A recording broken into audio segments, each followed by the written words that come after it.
Hey, we have such great conversations when OBG70, Zax, and I do live streams and have special guests. This past week, it was MVP-Maxfield Von Priestley. Now, I know not everybody wants to sit through almost 4 hours of live streams, so I'm picking out some really great parts to share in snack-size bites. I wonder, with everything out there, if people really sit there and look at Apple and say, "Oh, I can watch TV there too." I mean, the biggest show I think that cost-wise they produced was Foundation, but they advertised it by saying it's going to be boring. So, like, who's going to watch that? They said it's going to be nothing like the book and it's going to be boring. So please tune in. Wait a minute. Whoa, it's going to be nothing like the book and it's boring. Okay, where have we seen that? Where it's not supposed to be good. Yeah, that's right. It's not supposed to be good. Yeah. Yeah, and here's the thing, and we talked about it last week. Everybody is doing the same thing. It doesn't matter if it's NBC, CBS, HBO, Amazon, Paramount Plus, Apple. They're all developing the same type of content with the same ideology based upon the same ESG scores. You know, and it's like, at what point are we all going to call them out for that? Because all of this entertainment is being destroyed and deconstructed with the same exact talking points. Now, Mike, Max, Zax, is that unfair? Nathan, am I putting on a tinfoil hat and talking crazy? I don't believe so. Same hat I wear. Yes. If so, I think we all have it on. I'll bring up something that I brought up to one of my friends the other day in a live stream as well. But it's interesting because because we're calling a lot of this stuff out, and for some people, especially Ethan Van Sciver, who's a huge portion of the comic book community and Comicsgate, but Ethan Van Sciver continually preaches, do not talk about these shows. Do not give these shows a platform. Do not watch these shows. Do not, engage in anyone talking about these. He's very adamant about that. Mm-hmm. And I don't know where I stand, because sometimes there are opportunities where you have to call this stuff out, because it's so important for people to hear this is not how our characters need to be portrayed. I agree. Yeah. And then there are other times where people would say, but by you doing that, it promotes the show, because all press is negative, or negative press is all press. So yeah, it's this kind of catch-22, and I'm not really sure where to stand. But I would love to hear from you guys to see kind of what that looks like, I guess. But yeah. No, those are good points. Nathan, what do you think? What do you think about that? I mean, yeah. There's just too much stuff going on. And there's just, the oversaturation is just absolutely ridiculous. I sit there, my wife and my daughter were watching Enola Holmes the other day. Sorry to hear that. Oh, God. And they'll watch anything. I mean, they just like, oh, it's a light in front of my eyes. So, oh no, wait, that's a train. Never mind. They're sitting there watching it, and I was in the kitchen making something. Then I walked in, sat down to enjoy what I had made to eat, and there was like a voiceover of this woman talking to Enola Holmes with her daughter, and she says, "And don't trust anyone, especially men." And I'm like, "Yep, that's all I needed to hear." Oh God, it's like that. Saved me from being even remotely interested in a character that was never written in the books in the first place. I do tell my daughters that same thing, though. Stay away from men. Don't trust men. I can jump on the back of that one and just say that last year, while they're trying to see how they can fit one of everything into shows on Amazon, I was watching Squid Game, and you guys aren't going to believe this, but I managed to identify with the characters on the screen, even though they don't look like me. What? Hard to believe, huh? Yeah. What? No, you didn't. There's no amazing. How is that possible? I thought he chose to identify as Asian while he watched it. He obviously hates himself. You saw my mask, didn't you? Oh my God. Yeah, I mean that's the really crazy thing. I think And to me, I mean, I'm 50, and I remember being taught very, very, very specifically, starting in Sesame Street in the early 70s, never to judge someone by the way they look, by the color of their skin, by their gender, and to judge them on how they act and what they do. And it's just baffling me to be at this point in our life where we've got all these developmentally stunted creatives running around telling us the exact opposite. I mean, I am completely at a loss what to do with this. You might get us nuked again by saying that, Corey. Yeah, you're right. There I go, talking about being a humanist and being colorblind. You're right. That's really toxic, isn't it? A insider said in 2020, studios understood woke didn't sell, but did not want mostly peaceful protests in their parking lots. It's a long production time. You know, that I think that's fair. I think there's the production lead times have been much longer because of the woofy thing, and now we're still getting, I think, a lot of stuff that was probably in the pike, probably from before the 2020 election, that is coming out now. But Max, what do you think about that? Do you see this trickling off anytime soon, or are we just going to have to keep bracing for impact with the infiltration of our entertainment? I'll just go right off of the super chat. I guess to answer in short, I think we're going to see a lot more of this in the comic book community. The big reason why we're seeing tokenized characters, the big reason why we're seeing a lot of characters that do not represent kind of the actual characteristics of heroes is because of a lot of contracts. It's a lot of behind the scenes stuff that a lot of people don't see. And so I think we're going to see a lot more of this. That's what I was going to say about what you had kind of mentioned earlier. It does feel a little demeaning to people to base them off of their skin color, right? It feels like these production companies and these writers or editors for books and comics or whatnot. It feels like they're taking these stereotypes or archetypes and kind of plugging them into their stories without actually understanding who these characters are, which is to some of my young Marines who most of my platoon was African American or Hispanic. They would go, I read The Punisher as a kid and I loved him. I didn't need him to be a black guy, So I thought that was kind of interesting to hear from my own Marines who were, like I said, African American or Hispanic or whatnot. And so it's unfortunate because I think we're going to get a lot more of this, even though your demographic really isn't enjoying it as much. But I guess that's what I'll say on that point. You brought up The Punisher, but I know they're not stopping just at the swaps of gender and race. They're also starting to take things away from the characters themselves that they perceive as being problematic.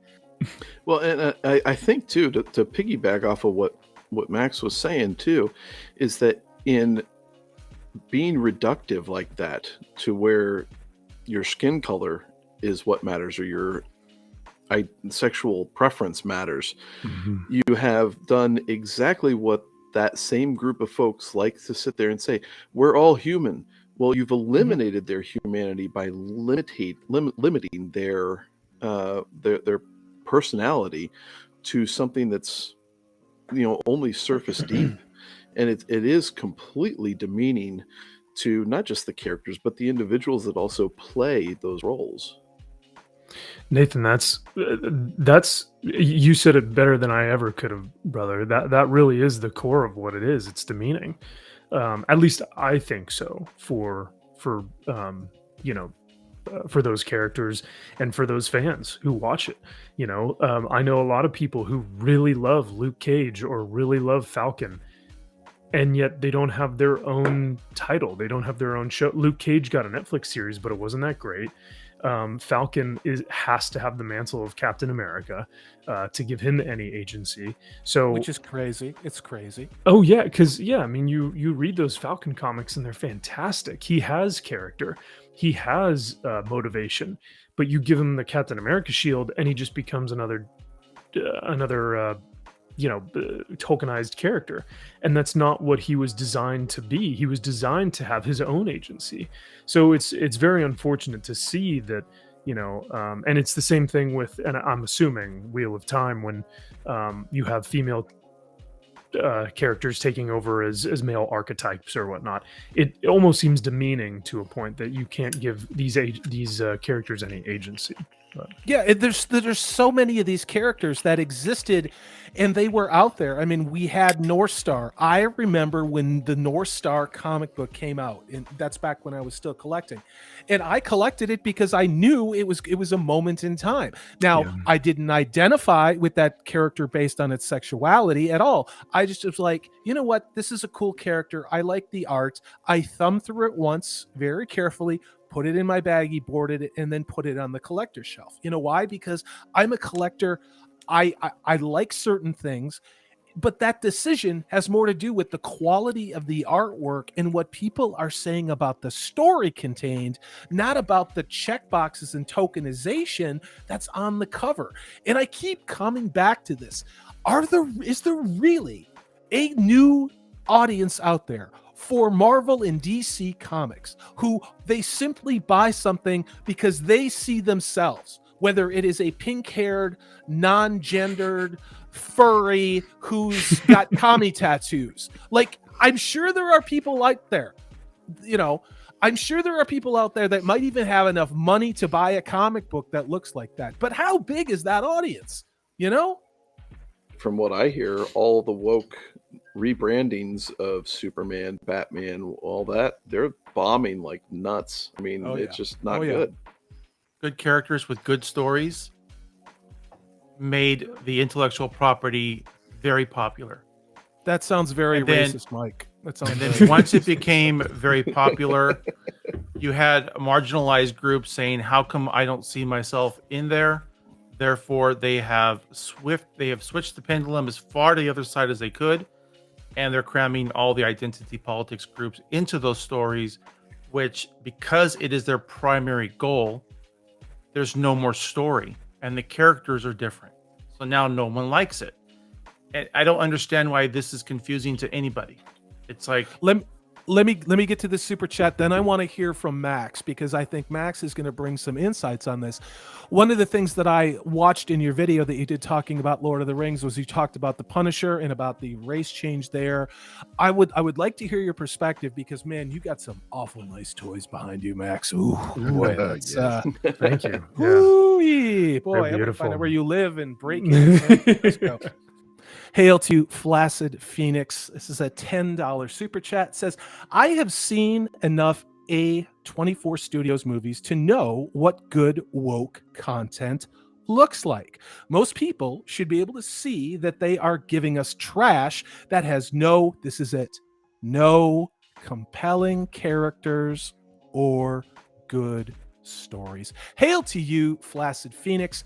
I agree with that 100%. Now, jumping off that, talking about compelling characters and good stories, Max, when you were deployed, dude, you talked about reading Wolverine, and I know behind you have some of the early 90s stuff, and I think, was it the 4-shot with Wolverine?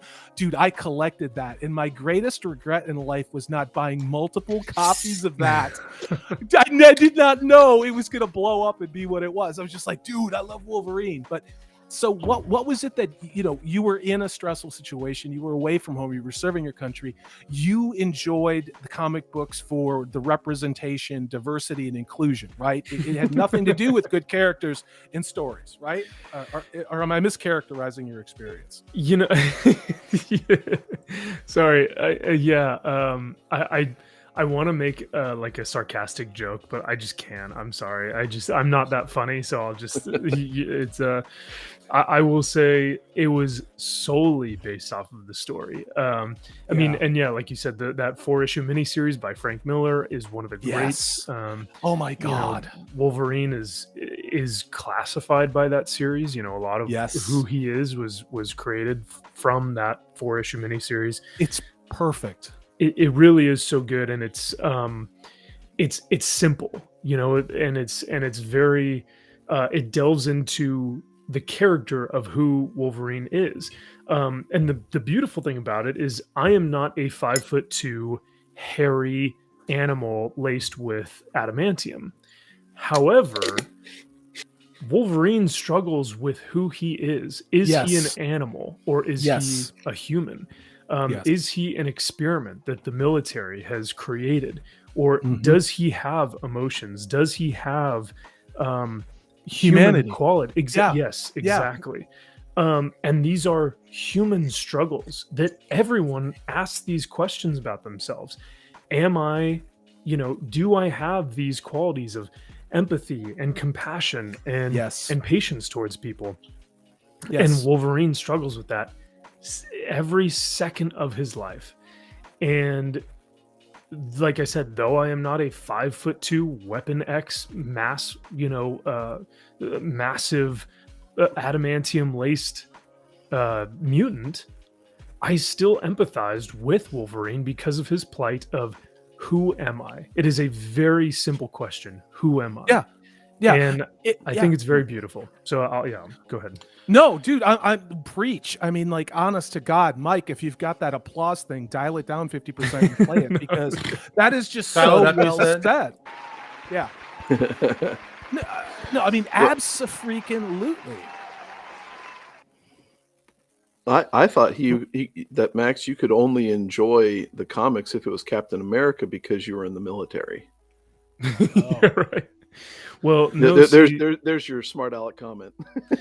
Yeah, the sarcastic side of me says, well, I can only enjoy Punisher because he is also a prior Marine. Oh, badass. Yep. And but he is a killer and a conservative and a mass murderer, and so that's who I would. And he's white, right? So that's who I would. It. That's all you can go with then. Yeah. That's who I should resonate with, right? And that's what most people would say. But now I will mention Brian's Gate, I believe in the chat, said that he disagrees. He believes Wolverine is a piece of trash. There are times that Wolverine is a horrible person. He is a psychopath. He really is. He has been through so much mental, just this cognitive dissonance of, am I a weapon? Am I a human? He's an asshole. He absolutely is a terrible person. You guys can't say that because he's Canadian and you're not. It's true. It's true. No, I mean, like all of the flashbacks to what happened to him and what he thinks is real and false memories. I mean, the dude's trying to keep it together, but it's like, and it's in that struggle where it's not just like he's going to slice and dice people up and he's a sociopath or whatever it is. You can see the dude has a soul and he has a moral compass. And it's like, that is the human condition. That is the human story. That's Joseph Campbell. You could take Wolverine, open up, and it's right behind me over here, the hero with 1,000 faces. And my litmus test to all of this has been, if I were to give a kid that I just met who's in my neighborhood, who rides his BMX bike around, a comic book, would that kid go and read it, and then the next time he saw me, get excited about it? Even though he's 10 and I'm 50. That transcends time, And it's like, you show me one current title from Marvel or DC where you would give it to a 10-year-old kid and they would care at all. I mean, really. But I really think things like Marvel and old Batman and Superman, they would.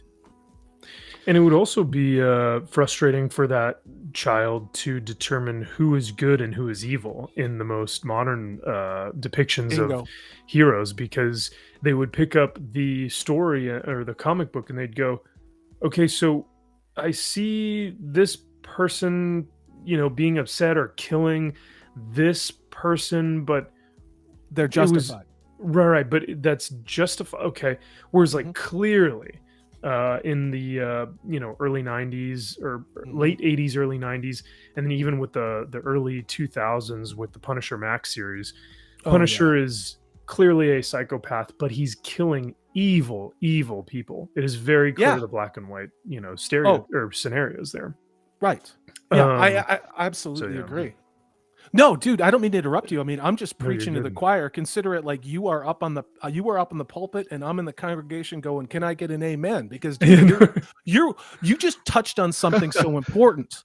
And no, I mean, really, honest to God, this is not feigned enthusiasm. Is you touched on something that we have not yet covered in any of our live streams, and it is something I want to talk about more, and not just tonight. As ever, this is Salty Texas C. I am Corey DB. Thanks so much for watching. If you've liked what you've seen and heard, please hit that thumbs up button. If you haven't subscribed, I'd love to have you on board. That way you know, and we have things like live streams, which we are now going to be doing every Tuesday evening. Take care. I hope you're having a great 2022.